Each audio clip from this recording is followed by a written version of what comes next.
AP JAC Amaravati chairman Bopparaju Venkateswarlu Annamayya జిల్లా రాయచోటిలో పర్యటించారు.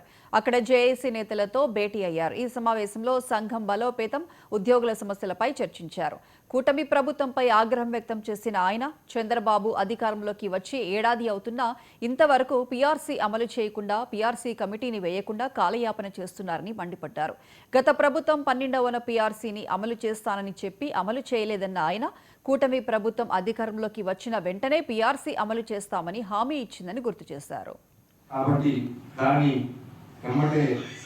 వెంటనే చేస్తే రేపు ఏదైనా ఉద్యమాలు చేసినప్పుడు 5 సంవత్సరాలు అయిన తర్వాత ఎందుకు రివ్యూ చేస్తారంటే, ధరలకు అనుగుణంగా ఉద్యోగ యొక్క జీతభత్యం కేంద్ర ప్రభుత్వ నిబంధనలకు అనుగుణంగా ఉన్నాయా లేవా అని చర్చించి కరెక్ట్గా ఉంటేనేమో ₹1 పెంచరు.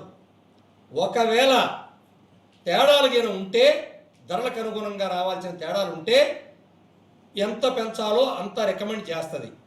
చేసినాక ఆ పే స్కేల్స్ అన్నీ అప్పటిదాకా ఉన్న పే స్కేల్ను మారుస్తారు. ఇదే పీఆర్సీ అంటే. అంతే తప్ప పీఆర్సీ ఏదో పెరగంగానే ₹1,00,00,000 వచ్చి ఉద్యోగుల ఖాతాల్లో పడిపోవు. మాకు రావాల్సింది ధర్మం, చట్టం ప్రకారం రావాల్సింది రాకపోతే ఎన్ని రోజులు భరించగలుగుతాడు ఉద్యోగి? మీరు గమనించండి. మా పీఆర్సీలో మా ఐఆర్ పక్కన పెట్టి ఆలోచిస్తే రావాల్సిన వేల కోట్ల బకాయిల సంగతి ఎవరిస్తారు? లేదు, ప్రభుత్వం మాకు 25,000 కోట్లు అప్పు పడితే మాకేమన్నా వడ్డీ ఇస్తుందా? వెస్ట్ బెంగాల్ లాంటి రాష్ట్రంలో కోర్టులకు వెళ్ళి అక్కడ ఉద్యోగులు వడ్డీతో సహా వసూలు చేసుకుంటున్నారు డిఏ.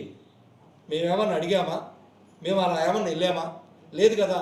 ఎందుకంటే మా రాష్ట్ర ప్రభుత్వ ఆర్థిక పరిస్థితి మాకు తెలుసు. 5 సంవత్సరాలు అయిన తర్వాత ఎందుకు రివ్యూ